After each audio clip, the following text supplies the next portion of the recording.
And welcome back, everybody. Another edition here of the Auburn Undercover podcast on the 24/7 Sports Network. My name is Nathan King. I am joined today by Jason Caldwell. Jason, last night at Neville Arena, seems like they play on Valentine's Day pretty much every year. At least that's what it feels like going all the way back to when I was in school. But there was a lot for Bruce Pearl to love about about that performance on Valentine's Day.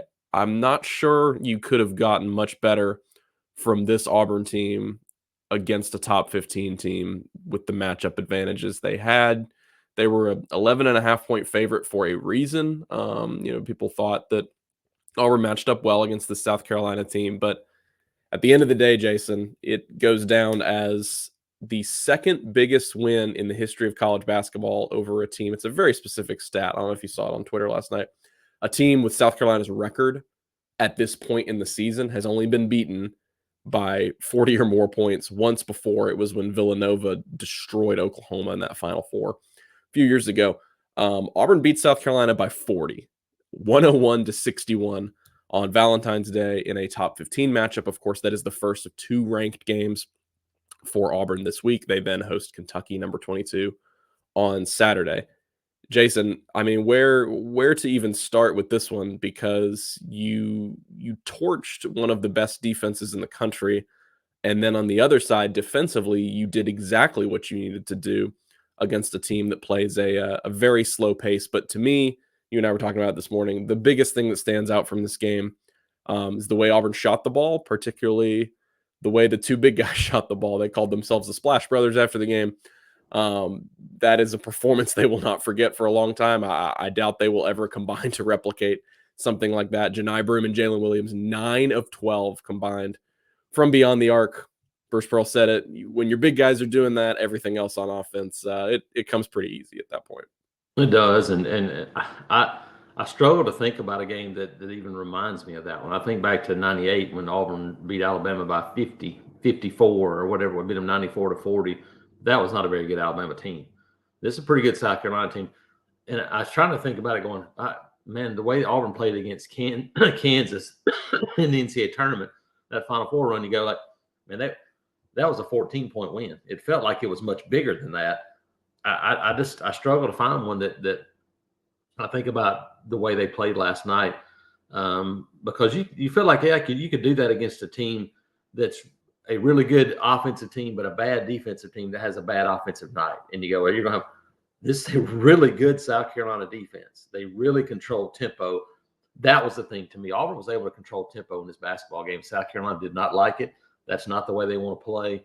And then when you do that and knock down shots, you're right, everything falls into place. And if Janai Broome and Jalen Williams shoot 75% from three the rest of the season, it'd be tough to beat this Auburn team no matter where they play. You would not expect that to happen much more. But we talked about it a little bit this morning. To me, the thing I look at is the number of assists. How many different people shared the basketball? That's a key for this team. Dylan Cardwell had 5 of them. Trey Donaldson had 4. That's when this team, and really any team, that's when they're playing their best. And, you think about it, it may not happen as much on a team that has a dominant scorer.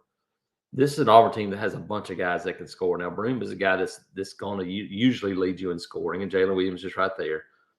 But you're going to share the basketball, and they did it great last night. They knocked down shots when they had opportunities, and so it's hard to find much fault with the way they played last night against a physical South Carolina team, kind of even on the boards. Bench points again, just completely dominant, and that's where this team's going to hang its hat when it's all said and done, in my opinion. Yeah, South Carolina, somebody on our board pointed it out. Their only bench point of the game was on their final point. They hit a free throw toward the end of the game, I think, to get to 61. And that was their only bench point of the game, 39-1. Auburn wins the bench points there. Yeah, I mean, Jalen Williams and Janai Broome did what they did. It was also Auburn's best three-point shooting performance as a team this season. They shoot 60% from beyond the arc. Pretty much everybody was able to get into the action. KD Johnson hit one. Chad Baker Mazara hit a couple, but it was Jalen Jalen and Janai that really led the charge. Lamont Paris said it after the game. It's just one of those kinds of games when a guy, talking about Broome, goes 1 of 3 from the free throw line, including an air ball, and then he makes 4 3-pointers. You just know that it's that kind of game shooting wise. I mean, Bruce Pearl said it leading into this week. Auburn is this iteration of Auburn, and usually they are under Bruce Pearl, such a matchup based team in terms of their scouting. Like they go all in on what is going to be the best thing they can do to break down the opponent every single game in terms of the scouting report. So they were honed in so much on South Carolina's pace of play as an offense, and you saw that. I think it was the first possession of the game, might have been the second. South Carolina gets a shooting foul on Broome or whoever with 2 seconds left in the shot clock. And then on the other end, you saw what Auburn's focus was going to be. Broome, I think, had 2 shots on Auburn's first possession. He puts up 2 shots in the paint. But for me, the ability for this team to adjust. So it's very clear from the early going, South Carolina is going to go really slow. Auburn needs to speed them up. And Auburn just wants to pound the ball inside. Well, as Bruce Pearl said after the game, they ran those pick and pops for Jalen and Janai, and all of a sudden they started finding themselves open for 3. You're getting a fully fledged version of those 2 guys right now. And I just think there's no better display as why they're the SEC's best front court, in that they combined for 50 against Alabama. They did it all inside and on free throws. They combined for 44 against South Carolina. They did it almost exclusively from the outside. So they have that versatility, and that's why against the best teams left on their schedule, they're always going to have an opportunity, especially on their home floor, because of those 2 big guys. Yeah, and something else too is, Florida was an anomaly for many reasons. One of it was free throw shooting. Now Broome had a lot to do with that, and he's still one of Auburn's worst free throw shooters. But you look at this team, and you start looking at what they did at free throw line. It was 17-19 last night, something like that. You look at this team late in games shooting free throws, with the exception of Broome. Jalen Williams, 82%. You look at Denver is 90, 91%. Trey Donaldson's right at 90%. Chad Baker-Mazar is 90%. KD's a really good free throw shooter. This is a team that can step to the line and knock down free throws, and that's such a big deal. Obviously, Broome is a guy that had been pretty good about it until that Florida game. But that's something that showed up again last night too, where you go, hey, we're going to extend leads when people foul us, because this team is going to get to the free throw line. Broome's a guy that has worked on it, and he's better than he was last year. Not great, but they can now make you pay for putting them on the free throw line. And I thought that was another part of that game last night, where everything just felt like, well, let's go to the free throw line, knock down free throws. And it looked like they were in complete rhythm.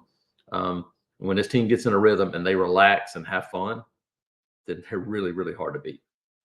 Yeah, and you mentioned too, the identity of this team. I think I kind of wrote about that this morning, like separate from biggest SEC win under Bruce in terms of a margin of victory, separate from all of the historical aspects of beating a ranked team by 40, you just got back to your identity on your home floor. And a lot of that, Lamont Paris talked about it, South Carolina's coach, a lot of that comes on defense. He talked about the defensive intensity being the number one thing that sets the tone for Auburn. 13 turnovers for South Carolina. That feels like a lot. That is a lot for a team that plays so slow, because they value possessions even more, because they have way less possessions, because they're playing at a slower pace. That's the crux of their whole system is, hey, make sure you get a good shot. It doesn't matter how late in the shot clock it is. So 13 turnovers, 10 steals for Auburn. I mean, whatever percentage, 10 of 13 that you get steals out of those turnovers for Auburn. And then on the other side, when this team is playing at its best this season, it's the assist to turnover ratio. Like you mentioned, they assisted on 61% of their made baskets. So you got 22 assists in the game. And like they've done in a lot of games, single digit turnovers is just such a key. Only 7 of them in this game. We talked about Janai Broome and Jalen Williams and even Trey Donaldson having a really good game. Those guys didn't have a single turnover. None of your best players, your best scorers, had a turnover in this game. So much of it, Jason, sort of starts with Auburn's ability on defense. We saw it. We've seen it against good teams all year long. And it's why they couldn't start on defense against Florida. Regardless of scoring 101 points, this team wants to set the tone on defense. And they did that in this game, because they knew that if they sped up South Carolina, they would make them uncomfortable. as soon as the lead got 15, 16 points, things just got really shaky for South Carolina. All of a sudden, Auburn's blocking shots. All of a sudden, they're getting steals, getting shot clock violations in front of that home crowd. When they can rely on their defense, like Bruce said after the game, it leads to so much offense.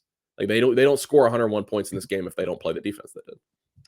No, and I think you saw the difference. Obviously, the road game versus home game are different anyway, but I thought you saw a different energy. The quick turnaround from Wednesday night emotional game against Alabama. You go on the road, play early afternoon game in Gainesville, and I thought you saw the difference in energy for a team that had a week off versus a team that played and just had a day and a half to prepare. Saw the energy back last night for Auburn, and now you get a chance to stay at home. Like you sleep in your own bed for a few days. You have an evening tip against Kentucky Saturday night. You'll have the crowd. I think this is an energy team. KD Johnson is an energy guy, but everybody else is too, and that's where defense comes in. Defense is all about energy in basketball. Unless you have Dikembe Mutombo inside or somebody like that. Walker Kessler, he fixed a lot of wrongs for a defense a few years ago. This is a team that doesn't have a lot of wrongs on defense, and Houston is kind of the trend setter when you talk about college basketball defenses. Auburn's right there with them, but Auburn has a much better offense. And we saw it last night again. The defense sets up the offense for this team, and this is a team that can score in the half court. They showed it last night. They can defend in the half court. They showed that last night too. But when you create turnovers and add fast break points to the mix, then this becomes a team that's hard to beat. And we saw that last night. That's what it kicked in, where, hey, Auburn can beat you in the half court. They can grind those games out too, but let them get out and run in addition to doing those things. And it's really, really difficult to stay on the court with these guys. Well, and I think it's I saw somebody talking about how Auburn is such a roller coaster team this year. And I just don't, that's not a very accurate assessment, because I think everybody. It's everybody. This game was a good reminder of this is what good teams look like in college basketball. Do they go on the road and get pounded sometimes? Absolutely. Ask Tennessee that went and got handed to them at Texas A&M. I don't think Texas A&M is a very good team. They turn around, lose to Vanderbilt. What does Tennessee turn around and do? Go on the road and just beat the brakes off of Arkansas. Good teams respond well. You don't see it in the players' emotions and the way they act. Like, the players are the last people on earth that are getting super down on themselves after a loss. They flip the page super quickly. And I think this is a good example of the fact that Auburn is a championship caliber team in terms of chasing an SEC title. And we talked about it after the Florida game in the War Eagle Wakeup, that you just hope that Florida game ends up being your worst game of the season, your worst performance of the season. And the fact that they turned it right around with their best performance of the season against South Carolina certainly is a good sign for them. It's a good sign for them, Jason, because of what's next. I mean, it doesn't slow down at all. On paper, what's funny is on paper, this was a bigger game than Kentucky on Saturday. Ranking, SEC standings, anything you want to say. This was a, quote, more important game.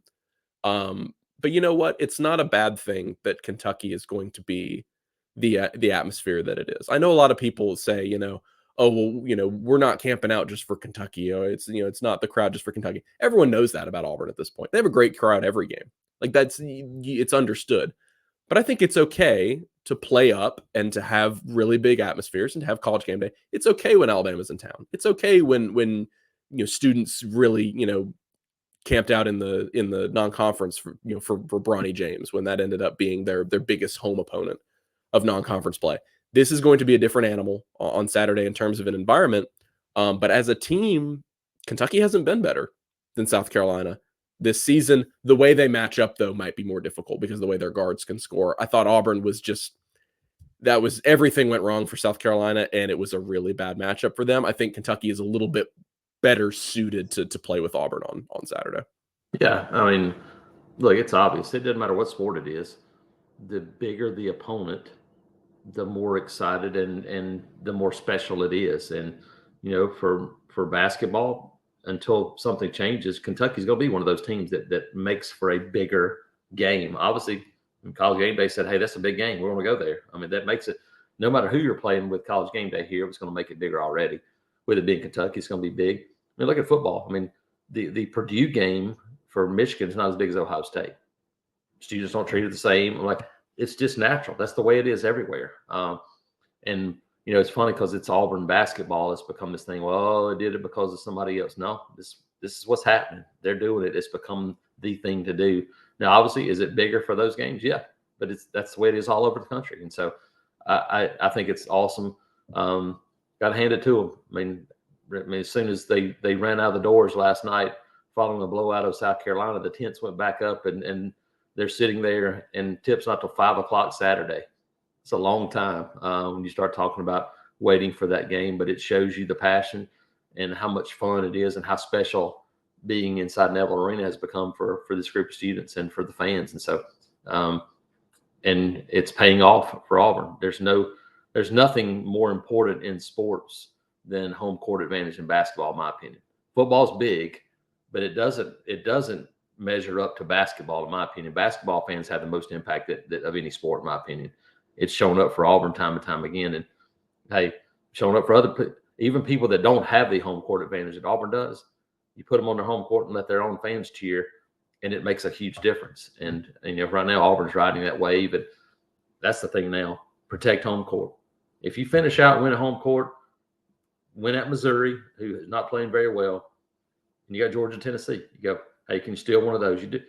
You steal one of those games, win at Missouri, and protect your home court, and you finish 14-4 in this league, then you go, hey, whatever happens. You go, hey, we've done what we needed to do. Yeah, so in a lot of ways, this is, we say it almost every game, but this is one of the biggest games of the season. This could be, in terms of, get this one, make sure you get it.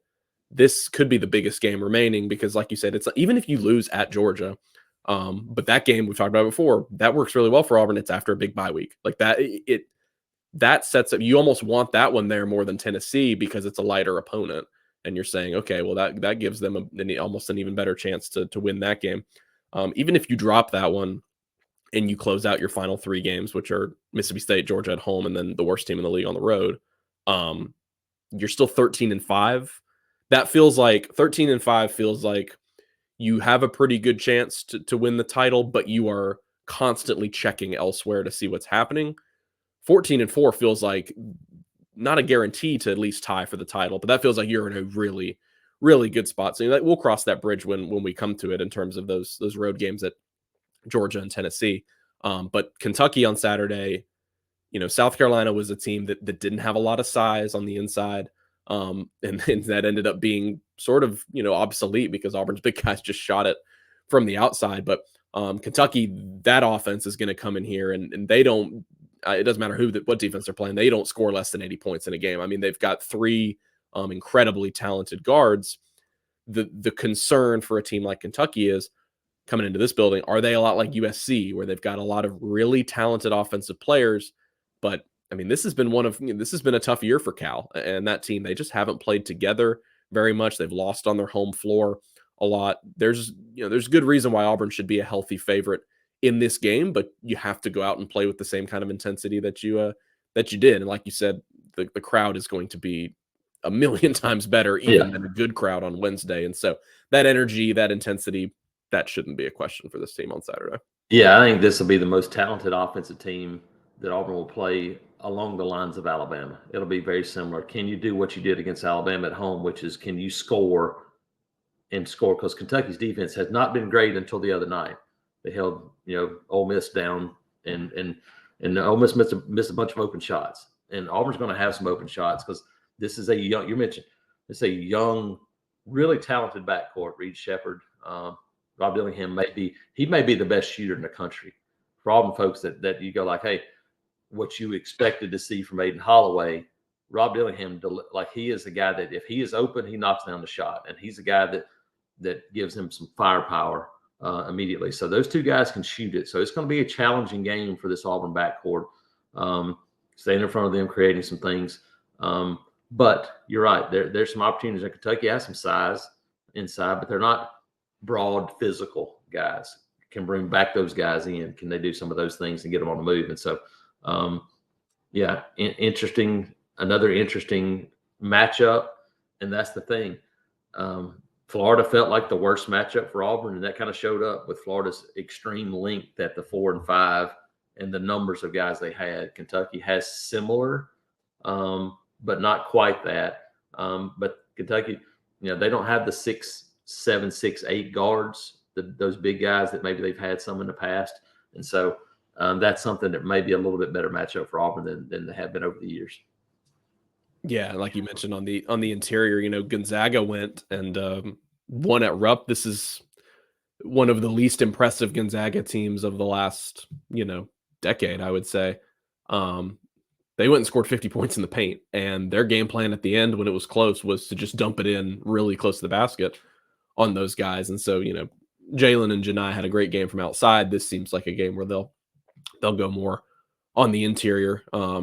So looking at the SEC title race right now, with that win, Auburn and South Carolina are now tied at 9-3. Tennessee had their bye early, so they are at 8-3, and they play this weekend. Alabama had the week off, had the midweek game off, and they host Texas A&M on Saturday. Alabama's couple home games here for them. It's Texas A&M, and then it's Florida next week at home. So Auburn hoping for the Crimson Tide to get knocked off a couple times to give themselves a chance in the SEC. Might have to wait until a little bit later in the year. They have to go at Tennessee, they have to go at Kentucky. They host Tennessee. They have to go at Florida. And so obviously all Auburn can do is take care of business where it can. Kentucky on Saturday at 5 p.m. I believe that game is on ESPN. Obviously, if anybody's heading down for College Game Day, it'll be bright and early, but y'all have a good time there because it's getting to the point where they come pretty consistently. It's their fourth time under Bruce Pearl, but it always is a really fun event, especially if you haven't been before. It's just different. It's very different than football College Game Day. It's a lot more chill because you have like the timeouts, or excuse me, the commercials, and everyone just kind of hangs out in the meantime.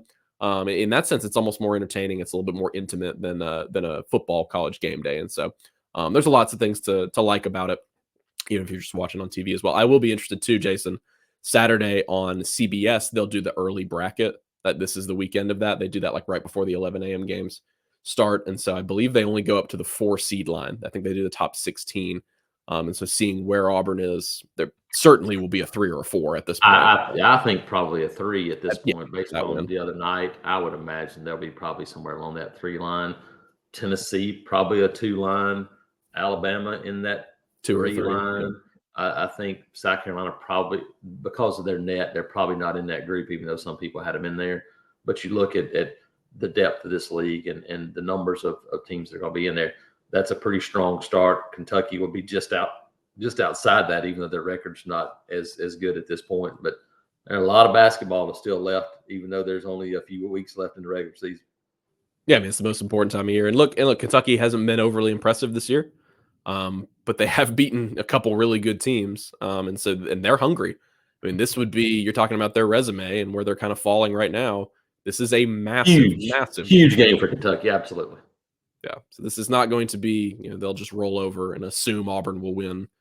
Don't go into this assuming Auburn will just win by double digits. I think it is a pretty good matchup for Auburn, but I think Kentucky matches up much better than South Carolina does, or South Carolina did. So should be a great one. It's probably definitely it's the last remaining big home game of the year for Auburn. You felt like Alabama and Kentucky were the two this season that were going to be really, really big inside Neville Arena. So definitely have some fun with it, y'all. Because it's probably going to be the last big one of the season inside Neville. I mean, Georgia will be pretty big too, but this certainly takes on a different form when College Game Day comes to town, and Kentucky obviously always drives that as well. So appreciate you guys for joining us today. Want to just get you caught up on some basketball before we head into the weekend. Something for y'all to chew on here on Thursday and Friday. So for Jason Caldwell, I am Nathan King.